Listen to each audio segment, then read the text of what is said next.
तुमरी JJ मु तुमरी JJ तुमरी JJ मु तुमरी JJ दर्शक बंधु आपण मैंने मत सब देखते चारिड़े बुलूची सब करुच्ची कि मो बो को केवे आपण मानक देखई नी ये मो बो ताको आसिक 85 वर्ष हो गला बहुत माने बहुत स्नेही समस्त को भल पाए तार स्नेह श्रद्धा आदर एते आपण मैंने केवे भाभी पारे से क्या किसी कहेनी क्या मनरे दिने कष्ट भी देनी अरे कांदरा कांदरा एमती क्या हो सत कथा कहूँ माँ माँ भाया शब्द आ पृथ्वी में मिलबनी मोर नुहे केवल समस्त माँ मान मोर नमस्कार समेत समस्त माँ मान भल पातु ताकू स्नेह करंतु आदर करंतु श्रद्धा करंतु कारण माँ से माँ लगी आज ये दुनिया आज आम जदि खुशी रोचे से बापा माँ को लगी किंतु मार आदरटा बापा ना टिके अधिका हम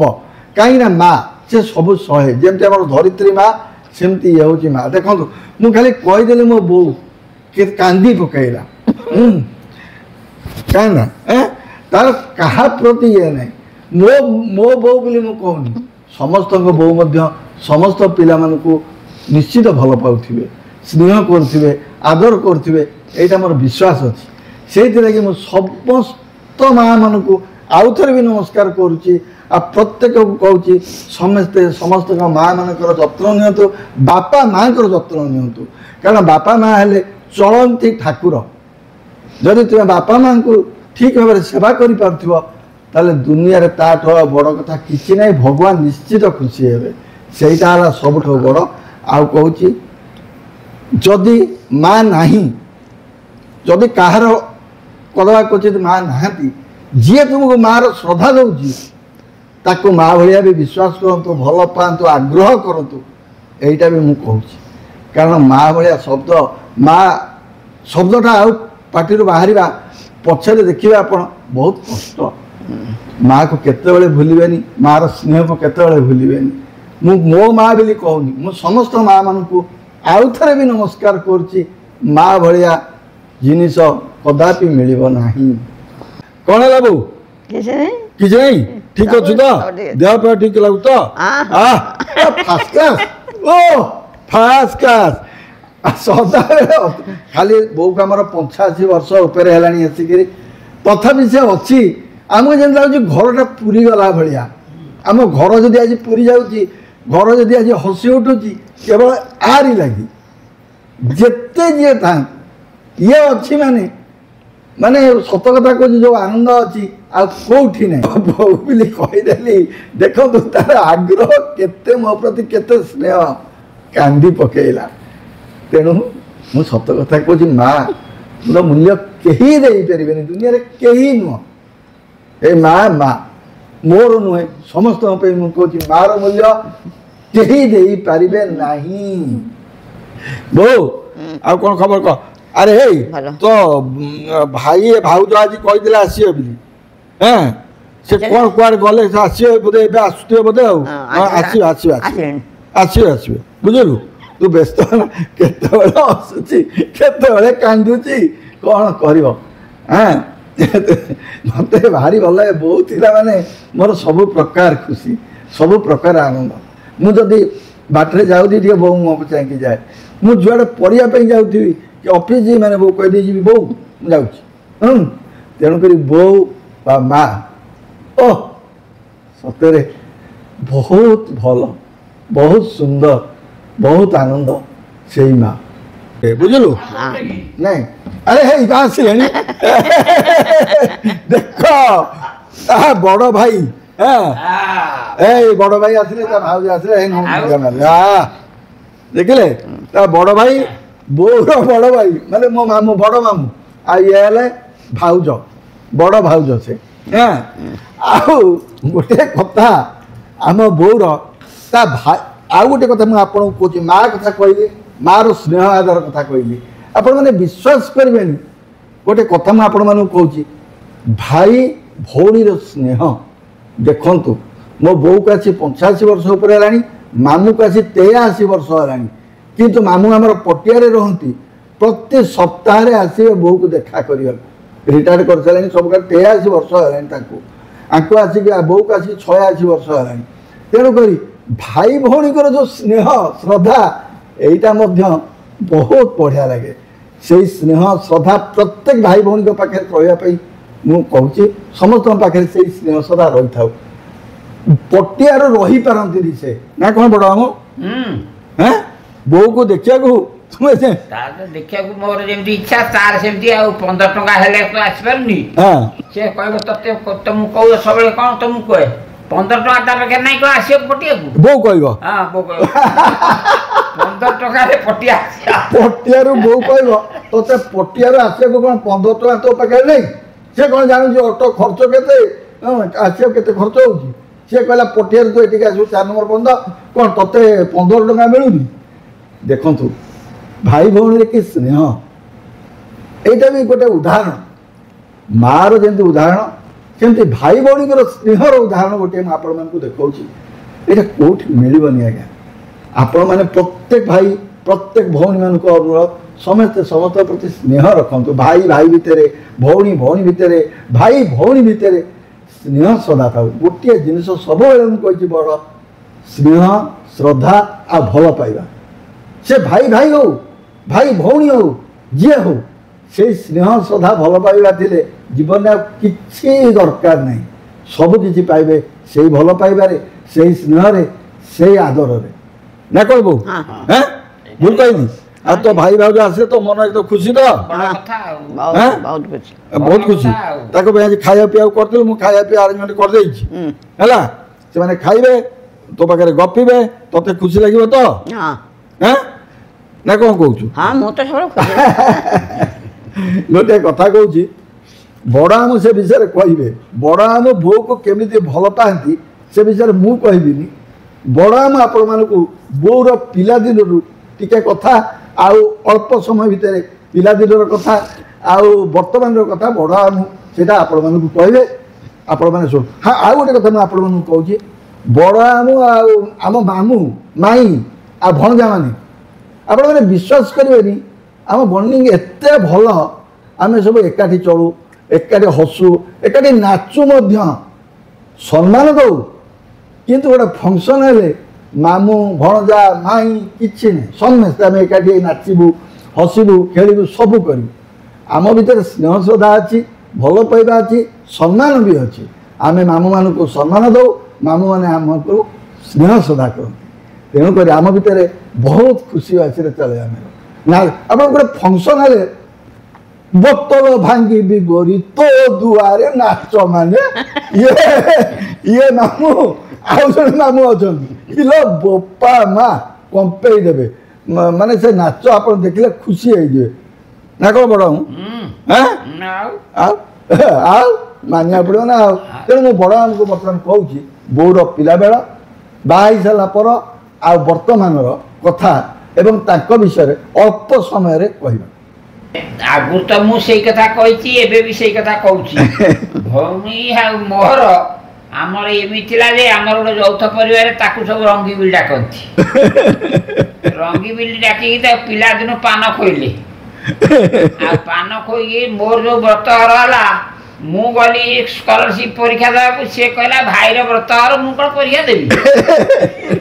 आ सी रहा घरे गली परीक्षा देली परीक्षा दे सारे आसी व्रत हली माने माने तुमरो बोर माने एमिति संपर्क हैं सब सब एमिति संपर्क था तो देजी सब कहे रंगी पान खंडे नौनु ओ तुम तो होची जॉइंट फैमिली हां हमर तो पूरा यौथ परिवार ता पूरा हम तो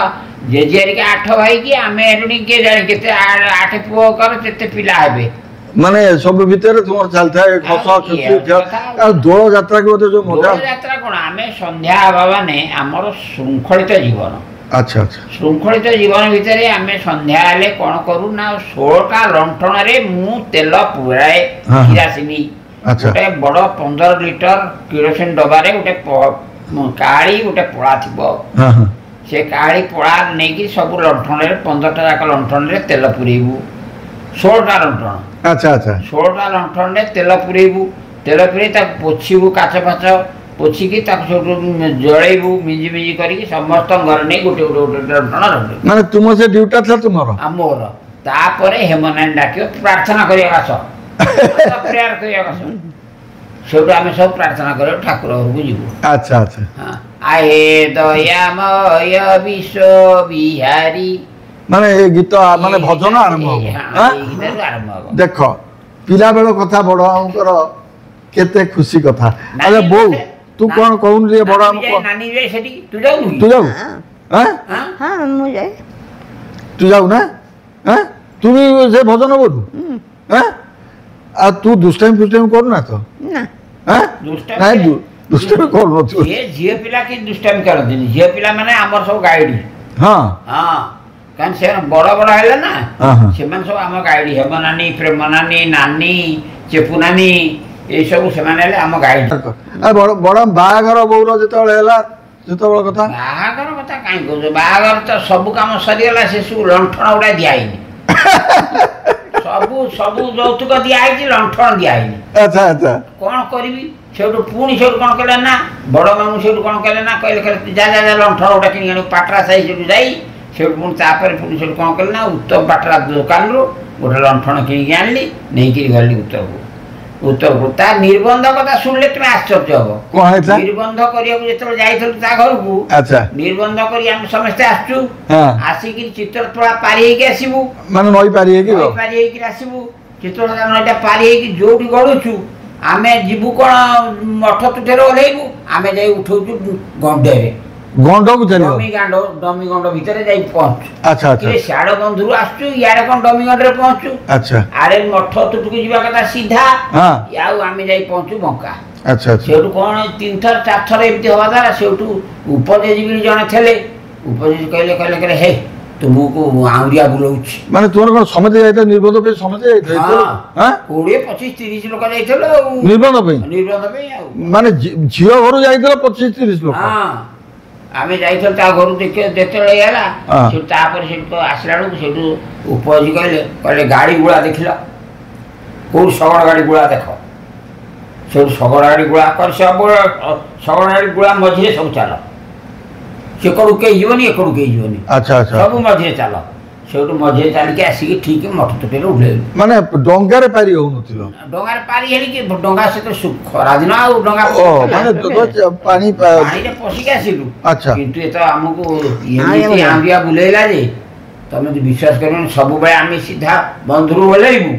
ବନ୍ଧୁରୁ ଓହ୍ଲେଇକିରି ଯିବୁ କ'ଣ ମଠ ତୁଠକୁ ସିଧା ଯିବୁ କ'ଣ ଆସିକି ବଙ୍କେଇକି ଯାଇ ଡମିଗଣ୍ଡରେ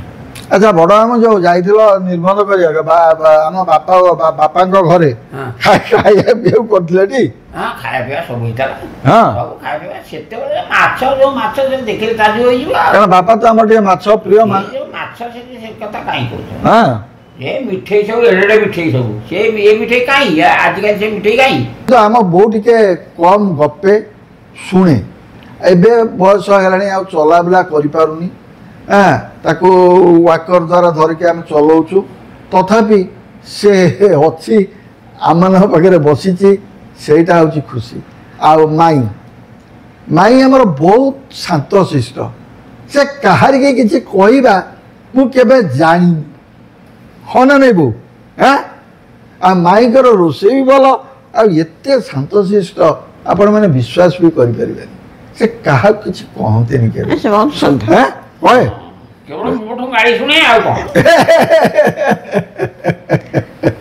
ଆଉ ଆମ ଘର ଭିତରଟା ମାନେ ଆପଣ ବିଶ୍ୱାସ କରିବେନି ଆପଣ ଭାବୁଥିବେ ମୁଁ ସମସ୍ତଙ୍କୁ ହସୁଛି କିନ୍ତୁ ଆମ ଘର ଭିତରେ ସମେତ ଆମେ ଯଦି ବସିଯିବୁ ସେ ଗପ ସରିବନି ମାନେ ଚାଲିଥିବ ରାତି 12 ବାଜେ 1 ବାଜେ ଖାଇବା ହେଉଥିବ ଖାଇବା ଯାହା ବାପା ଥିଲେ ଆମ ବାପା ତ ନାହାନ୍ତି ମରିଗଲେଣି ବୋଉର ଦୁଃଖର ବିଷୟ ସେ ବାପା ମୋର 49 ବର୍ଷରେ ମରିଗଲେ କିନ୍ତୁ ଆମ ବାପା ବସିଲେ ମାମୁଁ କହିବେ ମାନେ କେମିତି ଖାଇବା ପିଇବା ତା ବାପା ଖାଆନ୍ତି କଂସାରେ ମାଂସ ମାଛ ମାମୁଁ ବଡ଼ ମାଂସ ହେଇଥିଲା ତ ବିଶ୍ୱାସ କରିପାରିନି ଆମେ ଗୋଲକ ମହାନ୍ତି ମୁଁ ରବୀନ୍ଦ୍ରନାଥ 3 ଆଉ କିଏ ପଟ୍ଟନାୟକ 4 ଆଉ କିଏ ଭୀମା 5 ଜଣ ଖଣ୍ଡେ ଯାଇଥିଲୁ। ଆଚ୍ଛା। 5 ଜଣକୁ 5 କିଲୋ ମାଂସ। 5 କିଲୋ ମାଂସ? 5 କିଲୋ ମାଂସ। ମୁଁ 14 ଖଣ୍ଡ ପରଟା 2 କିଲୋ ମାଂସ 1.5 କିଲୋ ମାଂସ ଖାଇଛି। ଏ ଭଗବାନ ଗୋଲକ ମାନ୍ତି ବି ସେଇଆ ଖାଇଛି। ଆଚ୍ଛା। ଗୋଲକ ମାନ୍ତି ବି ସେଇ ନିହାତି କମ ସବୁ 10 ଖଣ୍ଡ ପରଟା ସେ କିଲୋ 1.5 କିଲୋ ମାଂସ ଖାଇଛି। ଆଚ୍ଛା। ଆଉ କେହି ଖାଇପାରିଲେନି। ଭୀମା ଖାଇଛି ସେ କିଲୋ ଖଣ୍ଡ ମାଂସ ଖାଇଛି। କିଏ ସାନ ମାମୁଁ? ମୋ ସାନ ମାମୁଁ। ମାନେ ଭୀମା ଯୋଉ ଭୀମା କହୁଛନ୍ତି ଏମିତି ତ କେହି ଲୋକ ଜନ୍ମ ହେଇନଥିଲେ ତାଙ୍କ ପିରି ମାନେ ଭାଇନାଙ୍କ ପିରି କେହି ଖାଇବାକୁ ଦେବା ଲୋକ ଆଉ ବାପା ଖାଇବାକୁ ଦିଅନ୍ତି? ଖାଇବାକୁ ଦିଅନ୍ତି ମାନେ ତମେ ବିଶ୍ୱାସ କରିପାରିବନି। ରବୀନ୍ଦ୍ରନାଥଙ୍କ ବାପା ଆସି କହିବେ ଯେ ରେଣୁ ଆଜି ଟିକେ ମାଂସ ଖାଇବାକୁ ଇଚ୍ଛା ହେଉଛି। ସେଠି ଇଏ ଚୁପଚାପ ଯାଇ କହିବ ଭାଇନାଙ୍କୁ। ସେ ଭାଇନା ଯିବେ ମାଂସ ନେଇକି ଆସିବେ ସାଙ୍ଗେ ସାଙ୍ଗେ ତିଆରି ହେବ ସେ ପୁଣି ଖାଇବେ ଯିବେ। କିନ୍ତୁ ବାପାଙ୍କର ଆଉ ଗୋଟେ ଭଲ ପ୍ରକୃତି ମୁଁ କହୁଛି ମାମୁଁ, ବାପା ନିଜେ ଯିବେ ସାଇକେଲ ଚଲେଇକିରି ଖଣ୍ଡଗିରି ପାଖରୁ ମଧ୍ୟ ନେଇକିରି ଆସିବା ମାଂସ। ମୁଁ ଏଇଟା ବି ଜାଣିଛି। ହଁ ନା ନେବୁ ପରିବା ପରିବା ମଧ୍ୟ ଦିନ ଅଫିସ ସାରିବେ ଯିବେ 1 ନମ୍ବର ହାଟ। 1 ନମ୍ବର ହାଟ ଯିବେ ଯେ ସେ ପୁଣି ତାଙ୍କର ପୁଣି କ'ଣ ତାଙ୍କର ୱାରିଜା କରିଥିବେ। ସୋମବାର କ'ଣ, ମଙ୍ଗଳବାର କ'ଣ, ବୁଧବାର କ'ଣ କ'ଣ ରୋଷେଇ ହବ ସେଇ ଅନୁସାରେ ପରିବା କିଣା ହେଇକି ଆସିବ। ବାବା ଫ୍ରେଶ ପରିବା। ଆମ ବାପା ମାନେ ବିଶ୍ୱାସ କରେନି ଭାଇ। ନାନୀ କି ଏତେ ଭଲ ପାଆନ୍ତି ଯେ ନାନୀ ଲାଗି କାକୁଡ଼ିଟିଏ ନିଶ୍ଚୟ ଆଣିଥିବେ। ହଁ ବୋଉକୁ ବହୁତ ଭଲ ପାଆନ୍ତି। ଏତେ ନାନୀ କି ଭଲ ପାଆନ୍ତି ଯେ ନାନୀରେ କାକୁଡ଼ି ପ୍ରିୟ, ତେଣୁ କାକୁଡ଼ିଟିଏ ନିଶ୍ଚୟ କାକୁଡ଼ି 1/2 କିଲୋ ନେଇକିରି ଆସିଥିବେ। ବୋଉକୁ ସେ ବହୁତ ଭଲ ପାଆନ୍ତି। ବୁଢ଼ିଆ ବୁଢ଼ିଆ ବୁଢ଼ିଆ ବୁଢ଼ିଆ ସଦାବେଳେ ତ ହଉଥିବେ ବୋଉ ନାଁ ଧରିକିରି ଆଉ। କିନ୍ତୁ ଦୁଃଖର ବିଷୟ ବାପା ଆମର ବହୁତ ଶୀଘ୍ର ଚାଲିଗଲେ।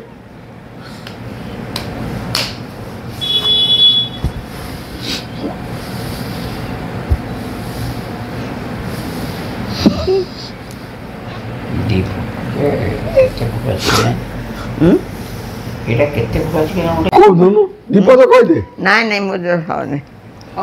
ତୁ ଭଲ ଲାଗେ ଏତିକି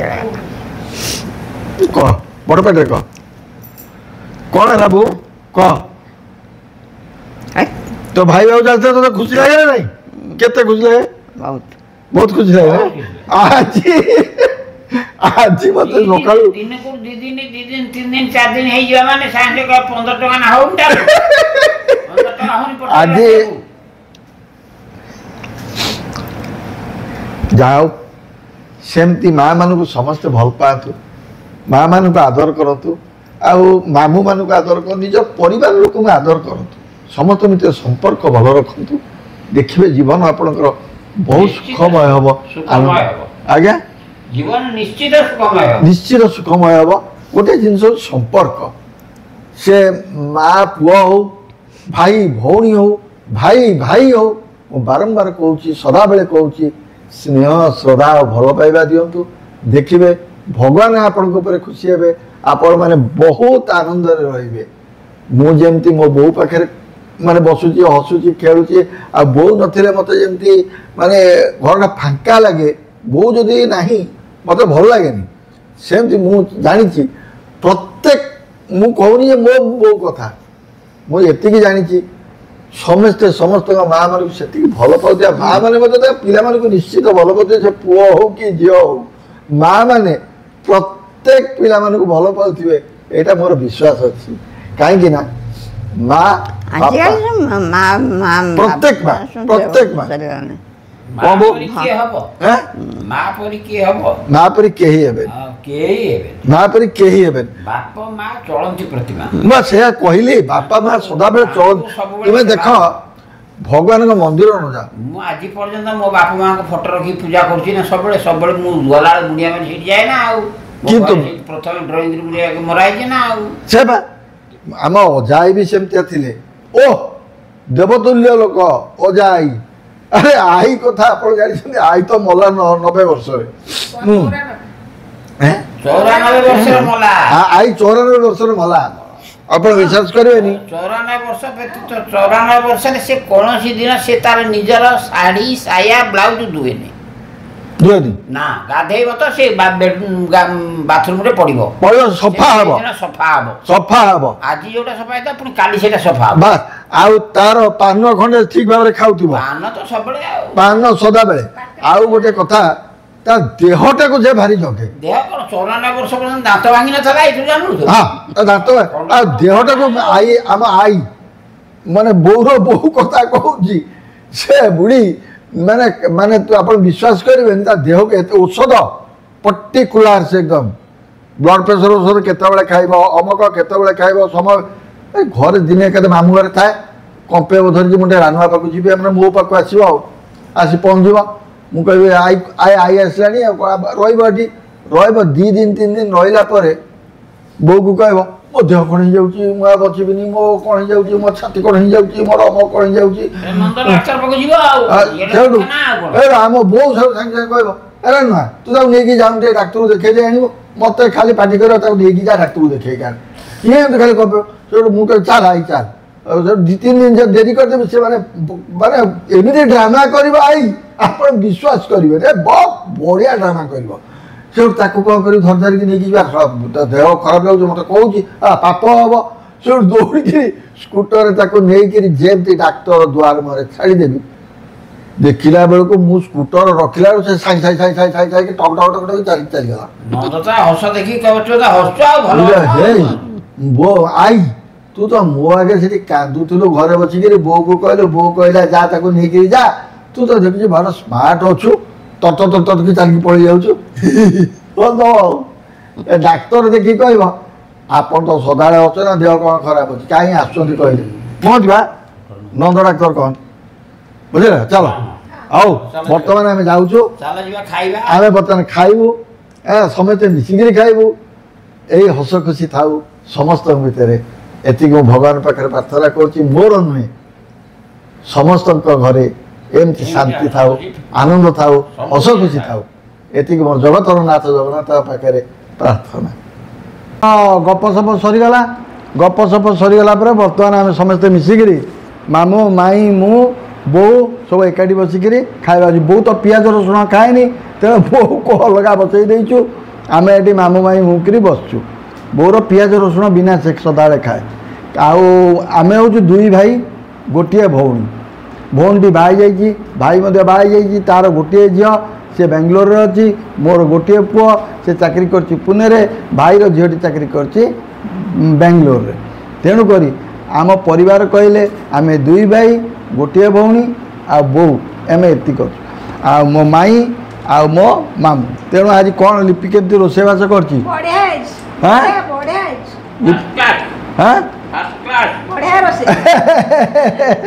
ଆଜି ଜେଜେବା ଯାହା କରିଛନ୍ତି ରୋଷେଇ ମୁଁ ବର୍ତ୍ତମାନ କାହାକୁ ତ କିଛି ଖାଇପାରିବିନି କାରଣ ଏଇ ଚିଙ୍ଗୁଡ଼ି ତରକାରୀ ହେଇଛି ଚିଙ୍ଗୁଡ଼ି ତରକାରୀ ଖାଇକିରି ଆପଣମାନଙ୍କୁ କହୁଛି କେମିତି ହେଇଛି ଏତେ ଝୋଳଟାକୁ ହାପୁଡ଼ି ଦେବା ହାପୁଡ଼ି ଦେଲେ ନା କ'ଣ ମାମୁଁ ଝୋଳ ହାପୁଡ଼ି ଦେଲେ ତା ମଜାଟା ଅଲଗା ଓ